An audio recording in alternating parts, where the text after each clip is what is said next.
Hi, everyone. Okay, so I'd like to welcome my other panelists. We have Victor Boyle, the founder of Givo. Is he around? Victor, wave if you're here. Okay, and here he comes. We also have Modupe Abolaho from Buy Let Live. Okwe Adesiba from Purple. And Tosin Ajose from Deal HQ Partners. Hi.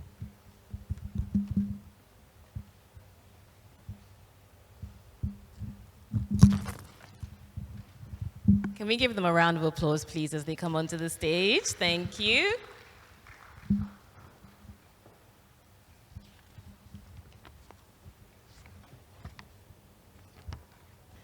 Thank you, everyone. So today we're talking about diversity, sustainability, and corporate governance in and through Proptech. And we have amazing panelists here who hopefully will have a really engaging discussion.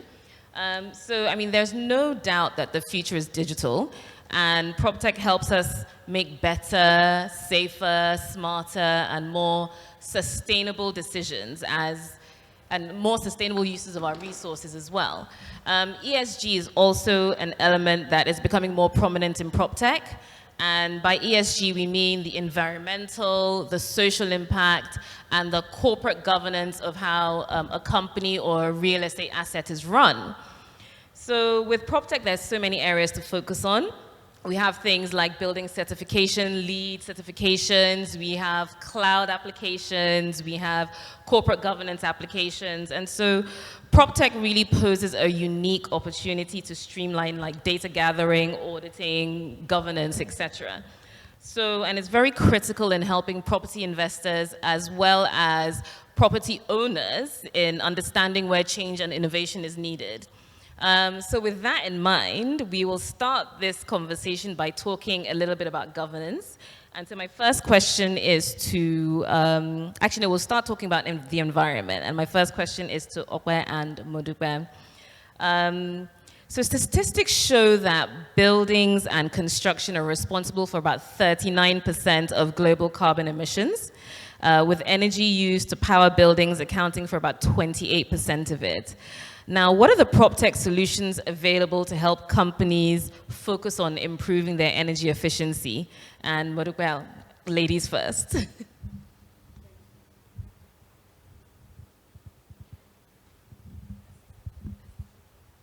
Thank you. So I think the stakeholders in the real estate industry, we all have a role to play. So for instance, let's start from design and architecture. We can actually put in a lot of innovation that allows for better ventilation. So, you don't need to have the power on all the time. We could also say, look, let's install these solar panels, that could also alternate for, the generators, also have the inverters and whatnot. So, if we're able to innovate and come up with new ideas, they're all around us anyways, so adapting and integrating the green technology features in development will go a long way to take care of this. So, I think these will go a long way in helping.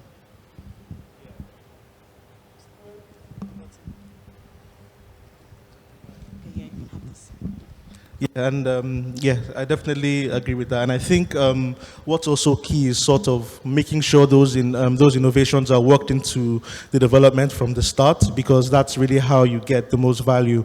If you plan to build green from the start, you can incorporate those things into your developments, and you have those things recording data and getting you value from day one. There's things like, I think, EDGE, which is actually really important. I think it's a very good framework for sort of setting you out to build green. And, obviously, it creates a pathway for you to then sort of access finance and other things because of, different grants or different, accesses to finance that are only available to green builders and stuff like that. So I think it's important if it's actually worked into the mindset of developers from the start, so that the buildings themselves become smarter. Because if you think about it, if you lay it out properly from day one, you can actually create assets that are much more energy efficient that way. So I think there's different software platforms as well. Like there's this one called Bracklet that helps you sort of accumulate. It accumulates utility bills for different commercial buildings, and it lets you sort of aggregate and view and sort of benchmark your own energy efficiency based on what other people are doing currently. So it really, sort of provides insight for you to understand how, okay, maybe these people are using a certain material, they're using a certain technique. It really helps you to understand how those savings are generated via what Proptech solutions or via what building solutions you do from the start. So yeah, would definitely agree. And those are some of the very, very important platforms that currently exist. Okay, excellent. So what you're saying is the earlier we bring in these PropTech solutions into the development process, right from design all the way through to construction, you can actually have a smarter and more energy efficient building. Okay, so we're still talking about the environment, but we're going to switch a little bit from the real world to the virtual world. You can't really talk about PropTech or even technology at all without really talking about the metaverse, one of my favorite subjects at the moment. And I'm going to direct this at Tosin and Victor, because the metaverse offers virtual and augmented reality, which are great for remote work solutions, great for industrial simulations, etc. And these sorts of things can really help reduce those carbon emissions that we talked about earlier. We also know that, I'm not sure if you know that Ubuntu Land was Africa's first virtual land provider in the metaverse, and they provided 200,000 plots for sale. The BBC also recently noted that investment into land in the metaverse had increased to about $12 billion in the past 12 months. So this is really an element of the real estate or the built environment in the virtual world that we can't really ignore. So now my question is, how can real estate investors protect themselves in such an unregulated environment like the metaverse? And what sort of regulation needs to be put in place for this to really become a more secure environment for everyone? And so, Tosin, you first.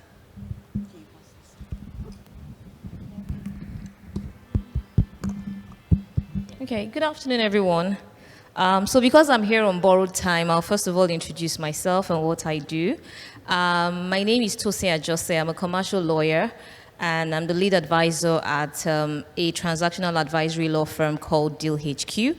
Having said that, I will then go ahead to speak to the question. So my opinion is that the metaverse is a platform that allows for operational and social interaction digitally.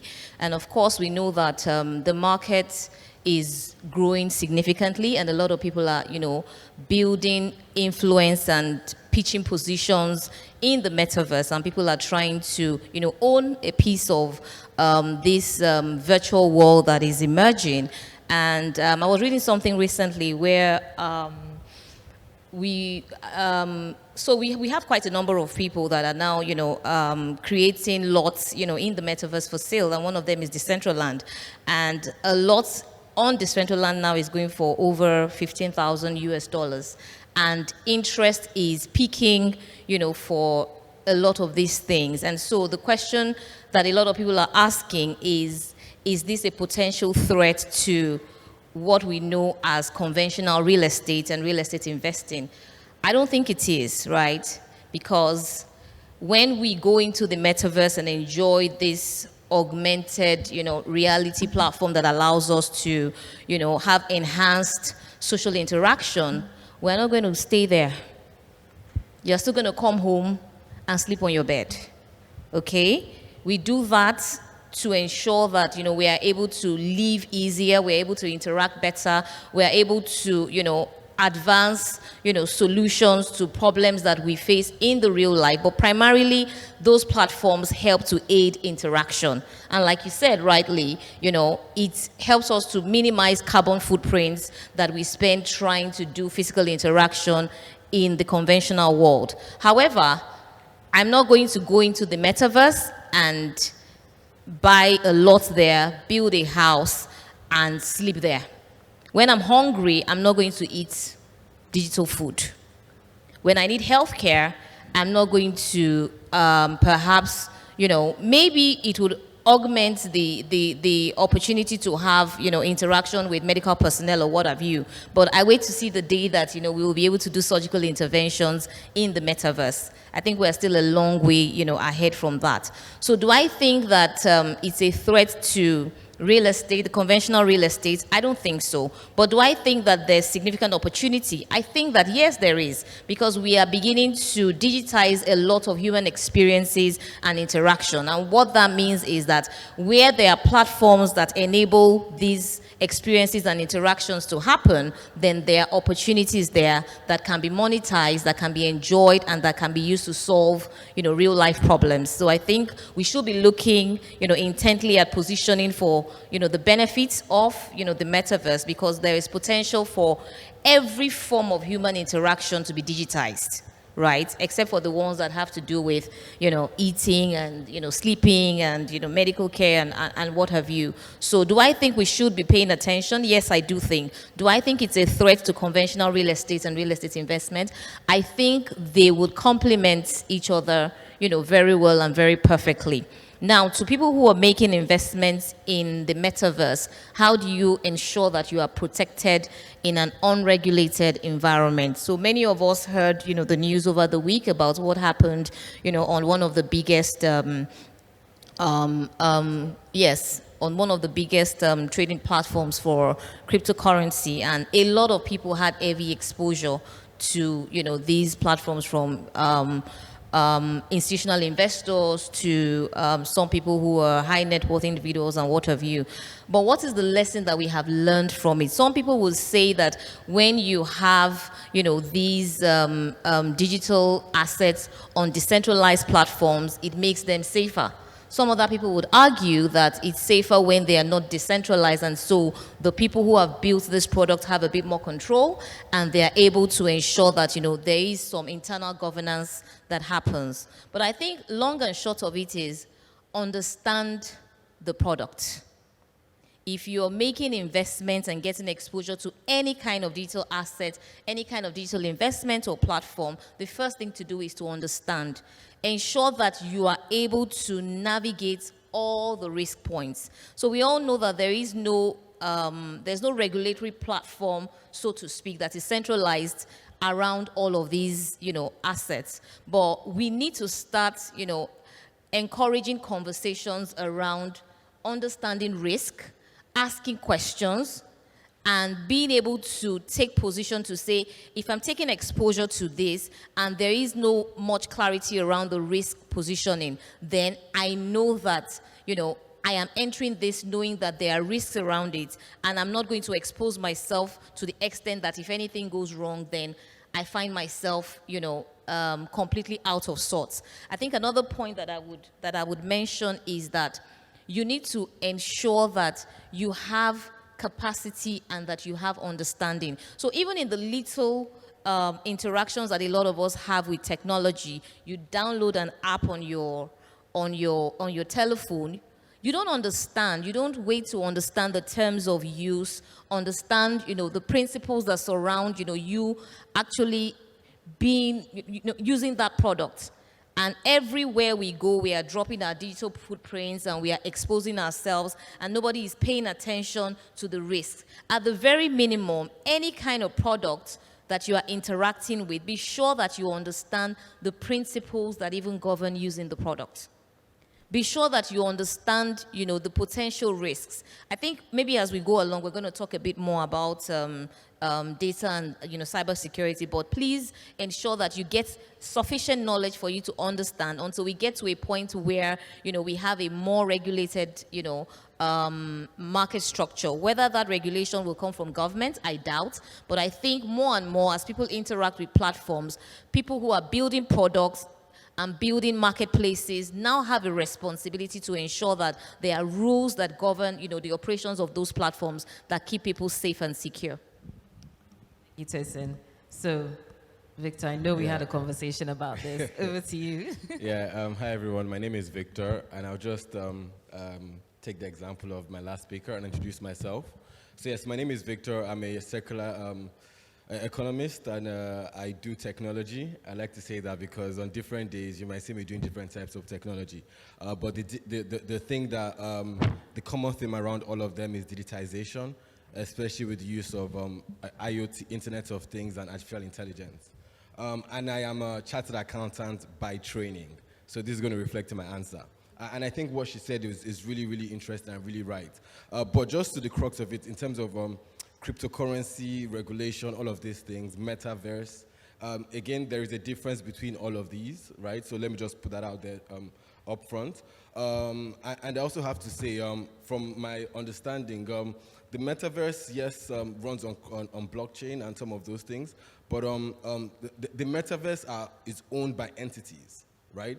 And so you're dealing with, I mean, correct me if I'm wrong, right? Dealing with contracts with entities rather than property law in the metaverse, right? And so your exposure is different. And so, for example, like she mentioned, when you're in those apps, right, or you're on those websites and you're clicking the agreements, how many of us take time to read it? There was a survey that was done a few years ago, and it found that 1.7% of people actually take time to read the agreements, right? And I'm telling you, you should read them because they say a lot of things many times. And so, from an investment perspective, I think it's very risky because, again, a lot of these entities, right, again, contracts with the entities give them permission to, for example, revoke your land that have been allocated to you. So, I mean, my accountant is not really, me and the metaverse don't go along so well. I mean, I understand the social benefits, but from an investment point of view, it's a bit shaky. I think there's other ways you can reduce carbon, or you can be more carbon friendly, reduce emissions. So a few of the other speakers spoke about from the point of inception, again, the use of the EDGE certification, so using the right materials, carbon materials, also including the right infrastructure to measure things, or measure energy consumption, measure water use. Those are very useful. I think for investors too, the real estate market, I think, has been a bit slow to taking advantage of technology, in my opinion. And I think one of the things that we're seeing in the secular or sustainability space is the prevalence of, or the prevalence of this carbon credits, right? I don't know if anyone has heard about it, but you can read on it. It's only going to get a bit bigger in the next few years. I'm sure everybody has heard most of the corporates and governments speaking about carbon neutrality by 2030 or 2050, but we're traveling around the world and nobody's seeing anybody reducing their usage of carbon, right? Nobody's seeing the lights go off, nobody's seeing anything. And what is happening is that the world is increasingly relying on this mechanism of carbon credits. And in the real estate sector, with a lot of properties and a lot of space on the roofs, I feel that this is a better investment for your money than investing in, for example, the metaverse, right? I was speaking to a friend of mine that that runs a solar company. They do commercial solar, and in the last 2 years, I mean, from the numbers he gave me, they had gotten about $50,000 worth of carbon credits that they had no idea about even existed, right? And so again, from my opinion, I think the real estate market has an opportunity because of the spaces, because of course, the properties, because of the properties coming online. There's an opportunity to plan, again, using earth certification, again, using the green resources to have those assets generate revenue for the industry, and also reduce carbon emissions. So, yeah. All right, thank you, Victor. And I think you kind of touched on a little bit our next question, which I'm going to direct as you as well, seeing as you said you are the IoT specialist. So if you look at the current ESG landscape, it is clear that some of the biggest technological leaps and the most transformative technologies in the field have their prime application in the built environment, like you said. And this is particularly the case with IoT, which has grown massively in popularity in the recent years. So can you maybe speak to us about how some of the challenges that people face in basically proving their sustainability assessments and how smart technology and IoT can help with this? So I'll start with you, and then maybe Okwe, you can answer afterwards. Okay, thanks for that. The question around measuring sustainability, yeah, I touched a bit on it, and I think it's very important to have those incorporated.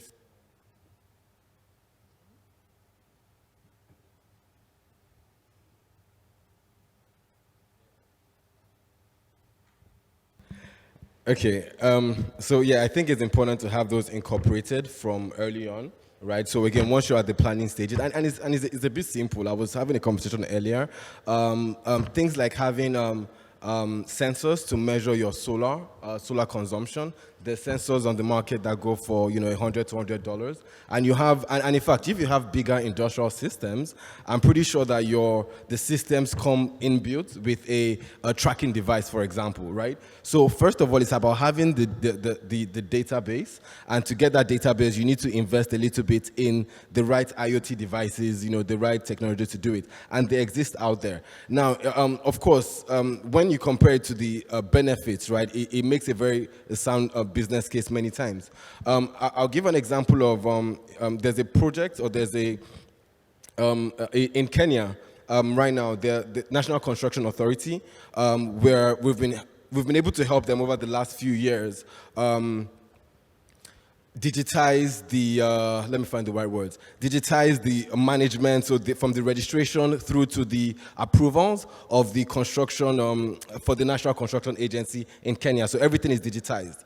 And so when there were some organizations trying to get things like EDGE certification, or have things around more sustainability, or have things, measure their sustainability, it was easier to go on that platform and extract that information for them, right, and extrapolate that.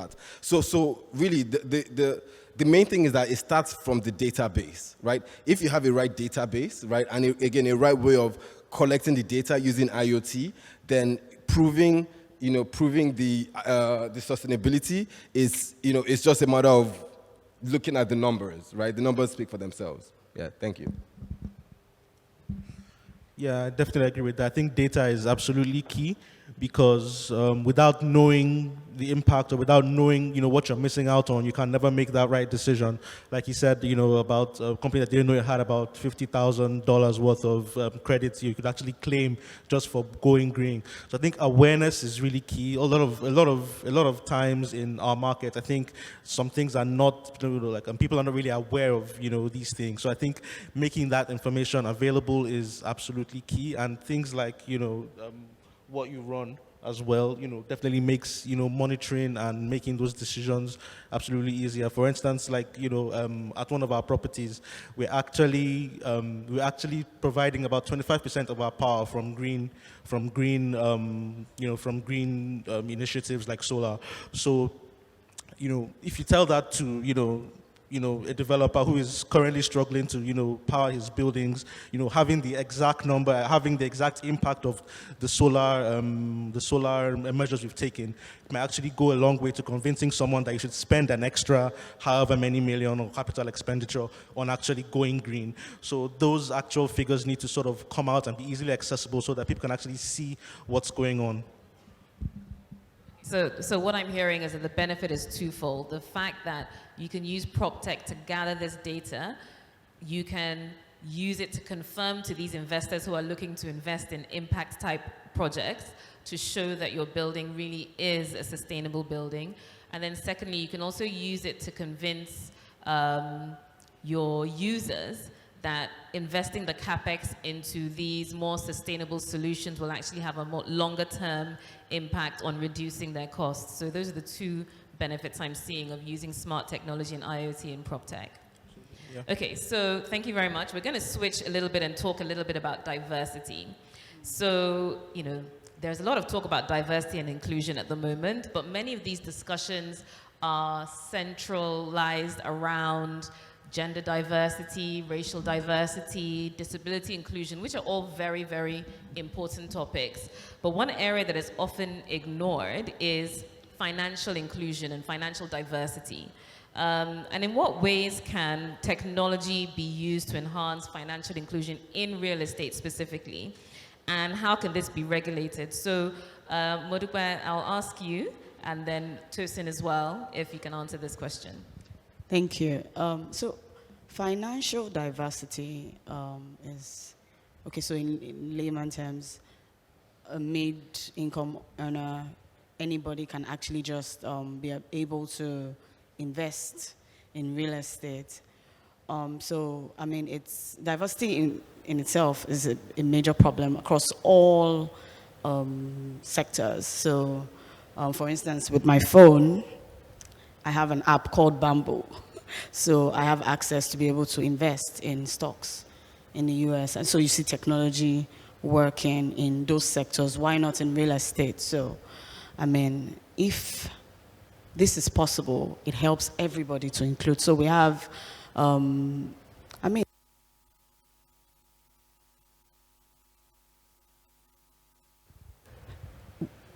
hello, okay, so we have something called crowdfunding that allows a lot of people to be able to invest in real estate.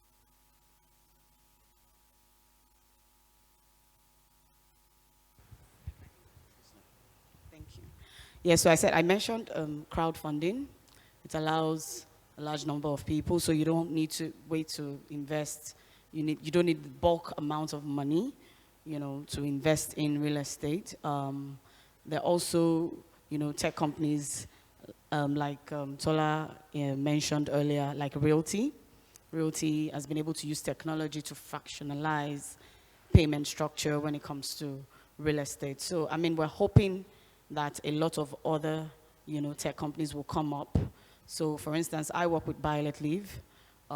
We are like an online real estate marketplace that connects buyers and sellers. So our aim is to simplify and digitize the process of real estate in the Nigerian sector. So we understand that diversity is, it's very important. I mean, we just had our event on the 1st of November, the real estate sector. We had key stakeholders partner with us, and we understand that collaborating with the financial sector, technology will now be a tool, to bring all these parties together and ensure that, everybody's included. So I think that's my take on that. Okay, thank you. I think while agreeing with my other speaker, I think naturally technology will always deliver financial inclusion, naturally.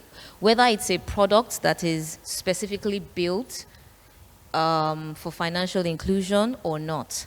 Why will this happen? This will happen because primarily technology enhances systems and processes. It makes them faster. Anytime you save time, you save money. It makes them more efficient. Anything that is more efficient will save money. And apart from that, I think one of the things that I'm most happy for is that technology has the natural tendency to break down barriers to entry. And this is one of the biggest things that we have seen as the benefit of technology and technology products, especially in Africa, where you have a lot of people that are not naturally financially included. And when she was talking about buy, let, and leave, one of the things that I believe they do is they simplify that process of finding property and all of that. So what happens is that once the process is simplified, then a lot more people have access. And there is information readily available that makes the process of seeking a service or seeking a product much easier to every and anybody. And there is technology as a service, which now, primarily is focused on ensuring that barriers are broken and a lot more people have access to what typically was available in the conventional market, but was available to a select few. So talk about products like Uber. I don't need to have a vehicle for me to be able to have a good, experience moving from point A to point B. So whilst there is this party A that is going to an event with their Range Rover, I don't have a Range Rover, but I can sit in front of my house wherever I am and order a taxi that gives me the exact same kind of experience as this person that has ridden in their Range Rover to maybe an award ceremony or what have you. So whilst you may not be counting the inclusiveness in that product, it has actually, enhanced the experience of a customer and made them at par with somebody else who is not, on the same, financial level with them.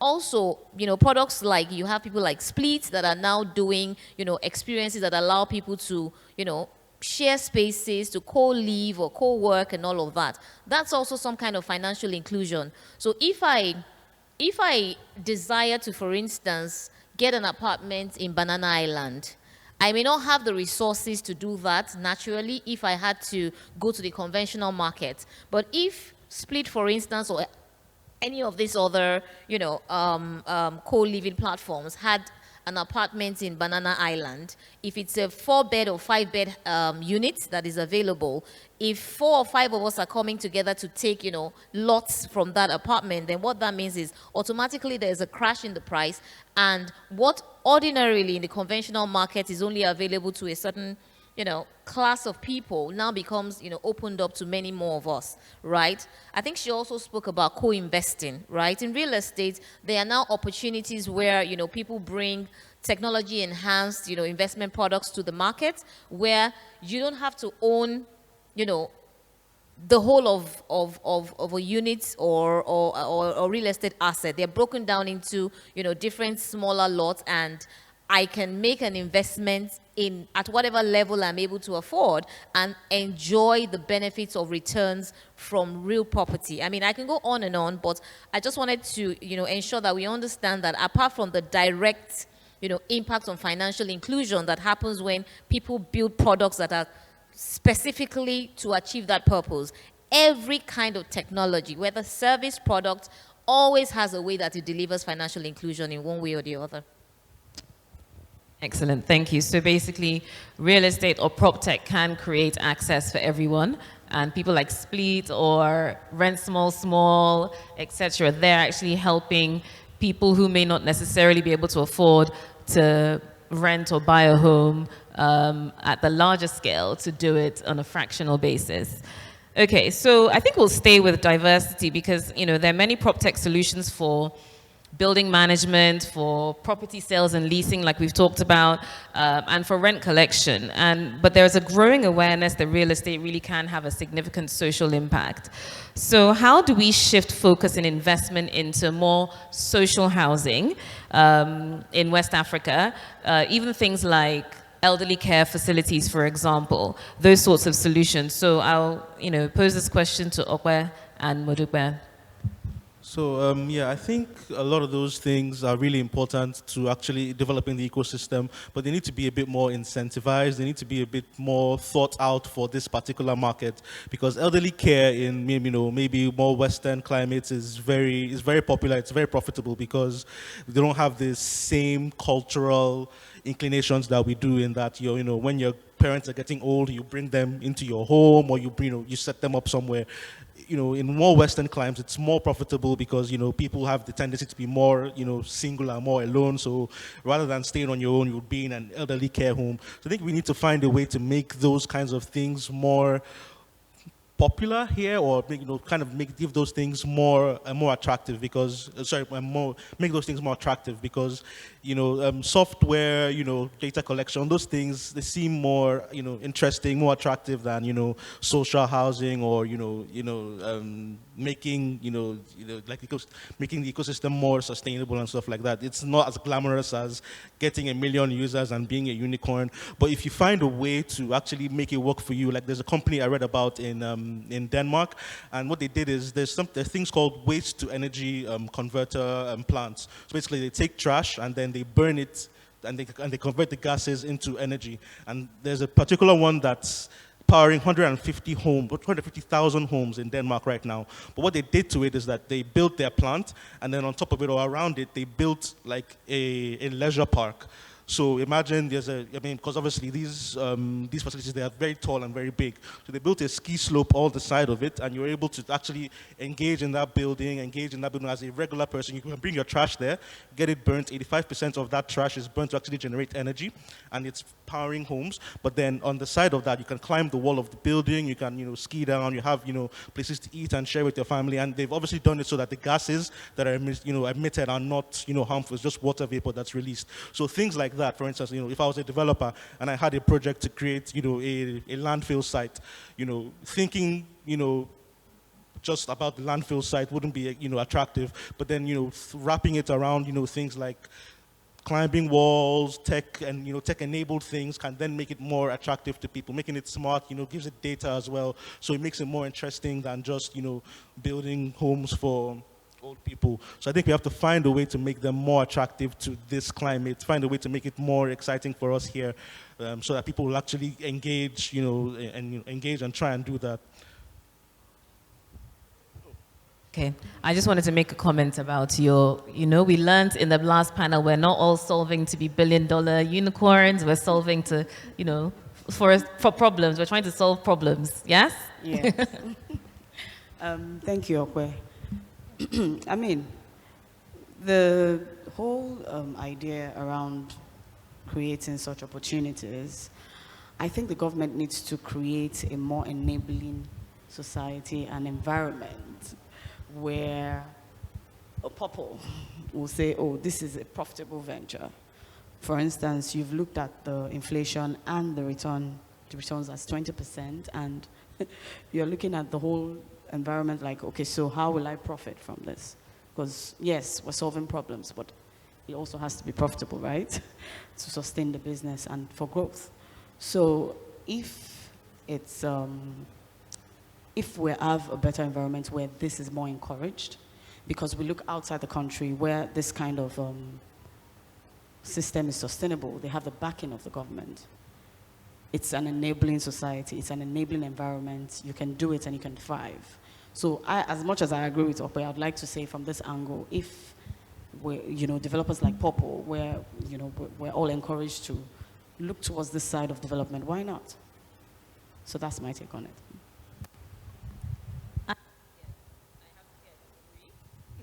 I disagree. I believe that elderly care facilities, in fact, I believe there are two ends to the underserved markets in Nigeria. And I also believe that, hello? Yeah, I believe that the government isn't the solution to our problems. I think sometimes we have to find, we know the story. There are many, many things that the government could do to help us. But I think the whole purpose is to talk about how do we use technology and how do we use our business in real estate to solve for problems. And there are two very underserved markets at two ends. There's the students and the young professionals, and then there's the elderly. Most people in real estate tend to focus on maybe two clients, the ultra luxury and then the middle income earners. They forget the lower income earners where students and young professionals fall, and they forget the elderly. Because I guess our culture says that we will look after our parents, but not everybody has that capacity. And in this Jacqua society we're living in, not everybody's even in the country to look after their parents. So I really do think this is an area that requires some focus, and it's such an underserved market that the profits are there if you're willing to take that first mover advantage. So I'm encouraging Purple and Buy Let Live and Small and everybody here to look into that. Okay, so I know we only have about 10 minutes left. No minutes, 5 minutes. Okay, so we'll see. Are there any questions from the audience? We'll take questions from the audience. There's a gentleman over there and another gentleman over here. So we'll take those two questions and then we'll round up.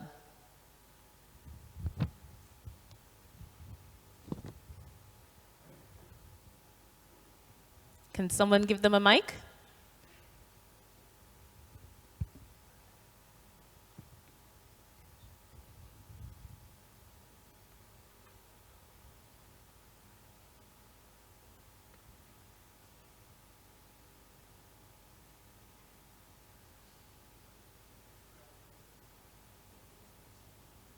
Good afternoon, everyone. Thank you for the session. It's been quite interesting. My name is Martin, and I think I would rather that maybe Deborah take my question or something, because Tosin already touched on it, how the subject of the metaverse is going to complement conventional real estate. But I think that, picking a cue from what happened through COVID and how it has changed, the traditional landscape in the real estate market, I think the dynamics is going to change further, right? COVID has made us, COVID, for example, and how e-commerce has grown has made us understand that I don't necessarily need to go to a grade A mall, for example, to get my groceries. I can sit back at home or that stuff and they bring it. Now we are talking about an ecosystem where I can actually just walk from the metaverse. I can actually just buy stuff from the metaverse. I can actually just, interact with almost everything I do on a daily basis from the metaverse. So from your thoughts, having been in the market,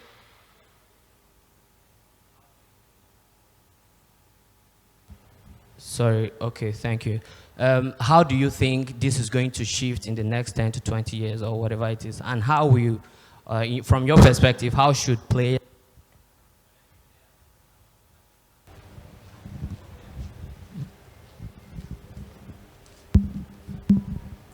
So thank you. And how should players in the market be positioning for the opportunities and maybe the risks that comes with it? Thank you. Thank you very much for that question. I think, and this is just my opinion, we recently shifted from the industrial age into the information age, which is where we are. Data is king. And I honestly think that in 10 to 20 years' time, we will shift from the information age into the virtual age. And I really do believe that the future is very likely to be virtual. It's a sad thought, but I really do think that's where it's going, because you can do so much. Yes, you cannot eat in the metaverse, and yes, you cannot go and see a doctor in the metaverse, but you can do almost everything else. You can go to a concert in the metaverse, you can buy clothes in the metaverse, you can have a party in the metaverse, you can actually have training sessions, you can work in the metaverse, you can have a meeting in the metaverse. So this is really where the future is going.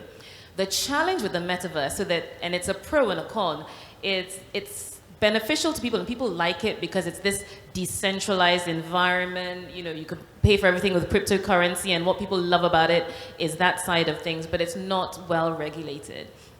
I do believe that because the future is in the metaverse, that's why you've seen this sudden rise in the cost of land. The land decentralized that Tosin talked about, that's currently selling, the plots that was currently selling for $15,000 now, were selling for $1,500 2 years ago. So one of two things will happen, and we've seen this in tech. So there's usually this boom when things go, when things start. So, early mover advantage, you make a lot of money, and then things stabilize. I think we're in the boom stage.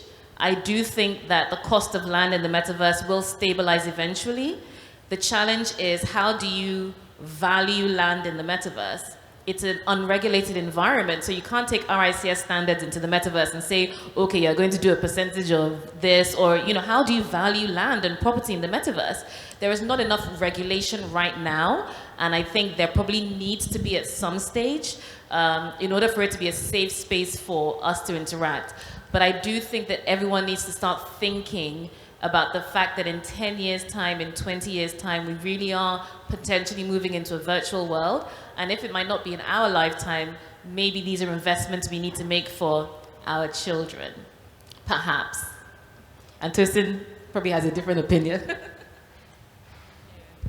No, I don't have a different opinion. I think I quite agree with you that every kind of human interaction is likely going to move and have some bit of it experientially happening virtually in the next